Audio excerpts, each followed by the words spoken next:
പൃഥ്വിരാജ് സുകുമാരൻ ചന്ദന മോഷ്ടാവായ ഡബിൾ മോഹനൻ എന്ന കഥാപാത്രമായി എത്തുന്ന വിലായത്ത് ബുദ്ധയുടെ അഡ്വാൻസ് ടിക്കറ്റ് ബുക്കിംഗ് ആരംഭിച്ചു. ഓൺലൈൻ ടിക്കറ്റ് ബുക്കിംഗ് പ്ലാറ്റ്ഫോമുകളിലാണ് ടിക്കറ്റ് ബുക്കിംഗ് ആരംഭിച്ചിരിക്കുന്നത്. ചിത്രം നവംബർ 21-നാണ് വേൾഡ് വൈഡ് റിലീസ്. ഉർവശി തിയേറ്റേഴ്സിന്റെ ബാനറിൽ സന്ദീപ് സേനൻ നിർമ്മിച്ച് ജയൻ നമ്പ്യാർ സംവിധാനം ചെയ്യുന്നതാണ് ചിത്രം. ശ്വാസമടക്കി പിടിച്ചിരുന്ന് കണ്ടുപോകുന്ന ഒട്ടേറെ രംഗങ്ങളും ആക്ഷൻ സീനുകളും കുടുംബങ്ങൾ ഏറ്റെടുക്കുന്ന അഭിനയ മുഹൂർത്തങ്ങളുമൊക്കെയായാണ് ചിത്രമെത്തുന്നതെന്നാണ് ട്രെയിലർ കാണുമ്പോൾ മനസ്സിലാക്കാനാവുന്നത്. ഡബിൾ മോഹനനായി ഇതുവരെ കാണാത്ത രീതിയിലുള്ള മേക്കോവറിലാണ് പൃഥ്വിരാജ് ചിത്രത്തിലെത്തുന്നത്. ശ്രദ്ധേയ കഥാപാത്രമായി ഷമ്മി തിലകനും ചിത്രത്തിലെത്തുന്നുണ്ട്. പൊന്നു കായ്ക്കുന്ന മരമെന്നു വിശേഷിപ്പിക്കാവുന്ന ചന്ദന മരങ്ങളുടെ കേന്ദ്രമായ മറയൂരിലെ ചന്ദനക്കാടുകളുടെ പശ്ചാത്തലത്തിലൂടെയാണ് ചിത്രം കഥ പറയുന്നത്. ആർ ഇന്ദുഗോപന്റെ പ്രശസ്ത നോവലായ വിലായത്ത് ബുദ്ധ അതേ പേരിൽ തന്നെയാണ് ജയൻ നമ്പ്യാരുടെ സംവിധാനത്തിൽ സിനിമയായി പ്രേക്ഷകരിലേക്ക് എത്തുന്നത്. പ്രിയമത കൃഷ്ണയാണ് ചിത്രത്തിലെ നായിക. സിനിമയുടേതായി മുമ്പ് പുറത്തിറങ്ങിയിരുന്ന പോസ്റ്ററുകളും ടീസറും കാട്ടുരാസ എന്ന ഗാനവും ഇതിനകം സോഷ്യൽ മീഡിയയിൽ ഏവരും ഏറ്റെടുത്തു കഴിഞ്ഞിട്ടുണ്ട്. സിനിമയുടെ പ്രോമോ സോങ് ലൊക്കേഷൻ സ്റ്റിൽ കഴിഞ്ഞ ദിവസം പുറത്തുവന്നിരുന്നത് ഏറെ ശ്രദ്ധേയമായിരുന്നു. ഉർവശി തിയേറ്റേഴ്സിന്റെ ബാനറിൽ ഒരുങ്ങുന്ന ബ്രഹ്മാണ്ഡ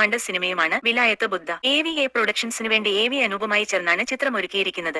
ഇന്ദുഗോപനും രാജേഷ് പിന്നാടനും ചേർന്നാണ് വിലായത്ത് ബുദ്ധയുടെ തിരക്കഥ ഒരുക്കിയിരിക്കുന്നത്.